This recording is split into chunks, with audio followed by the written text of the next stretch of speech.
A real friend will tell you that you're messing up. A real friend will call you on your BS. A real friend will tell you, you know what? You need to put that drink down, man. That ain't for you. Hey, man, how about I help you go get some help?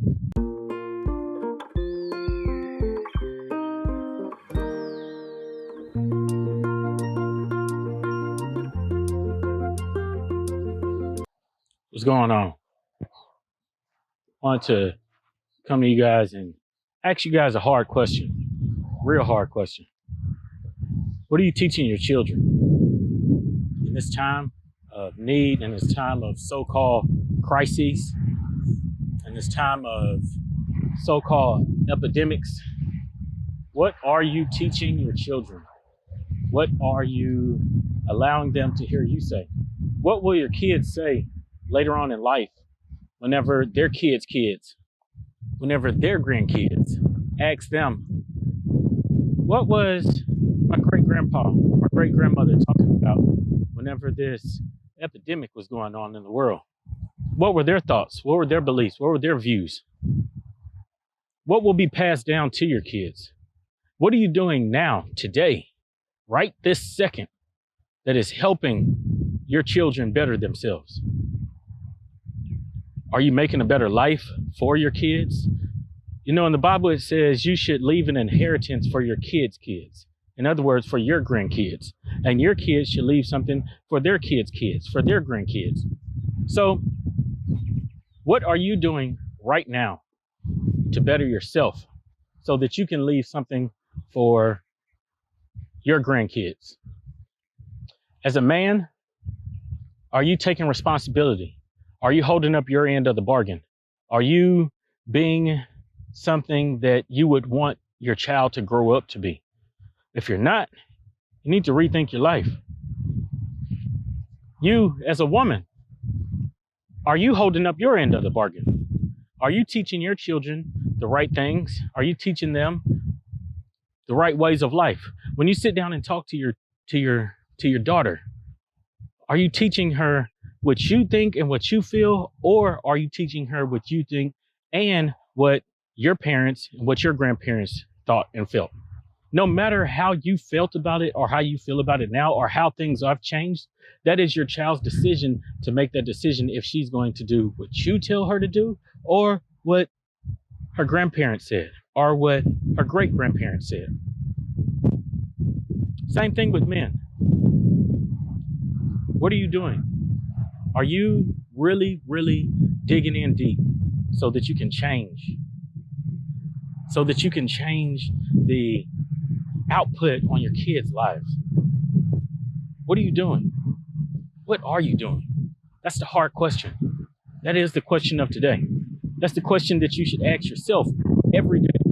That you should be asking everyone around you.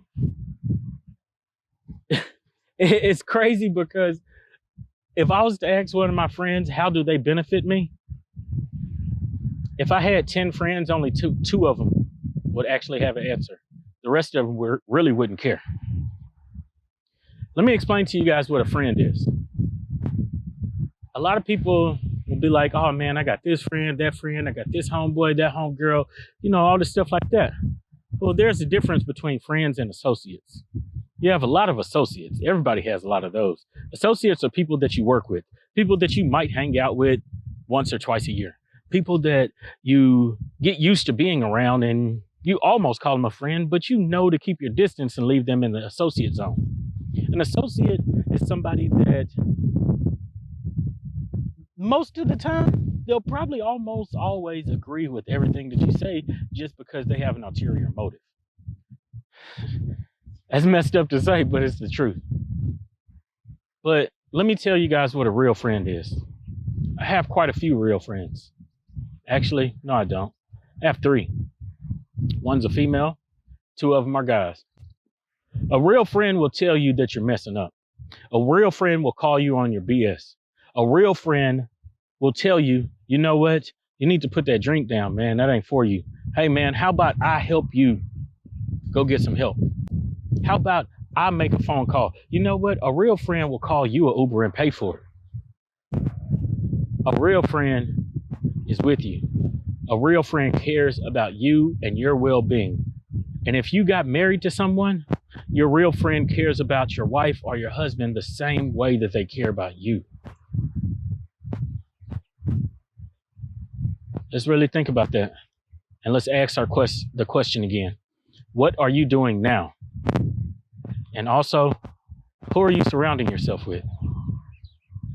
Are they friends or are they associates? And the things that you are teaching your children right now, is it something that you would want your great-grandchildren or your grandchildren to know that you were like that?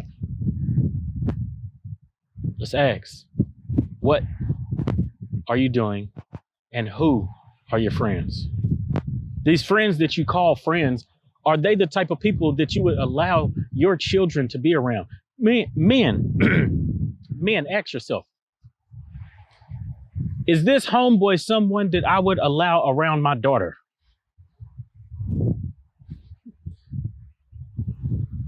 That's so much to go into right there. I'm not even finna do it with y'all.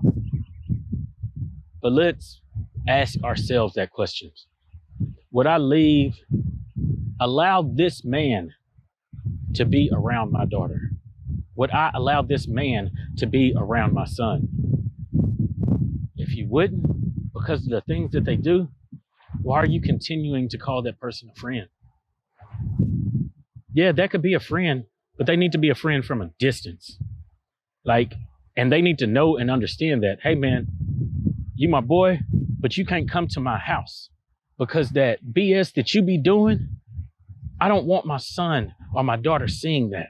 I don't want my son or my daughter around that. I don't want my son or my daughter to have any parts of that or to be involved with that. And most of all, I don't want you around my wife with that.